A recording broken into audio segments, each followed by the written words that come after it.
Taking a look at today's equity index futures markets, let's look at the Russell futures as they're experiencing some pretty heavy selling pressure today.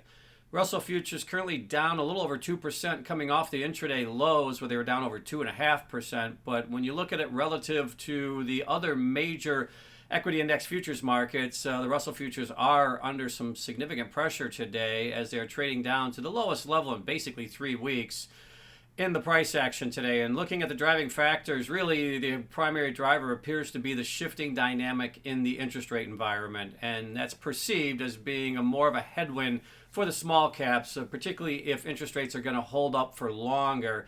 And right now, after the PPI and the retail sales data this morning, it does appear that the shifting expectations for the June cut has lifted the chances of them not cutting. It's still below 50%, so there's still over 50% expectation that they will cut in June. However, that is shifting from about a 70% chance just a couple of days ago to now closer to 55-45 type of probability. And so with that, I think that that's one of the primary drivers today as to why we're seeing the Russell futures under some heavy selling pressure, particularly when you look at the other major equity index futures markets. We have the Dow and the S&P and the NASDAQ coming off their lows of the day, but still only down about 1/3% on the day, with the Russell futures still down over 2%. So selling pressure across the board today in the equity markets, recovery late in the day, but not enough to gain back the losses. And when you look at the Russell futures down over 2% still as we move towards the close.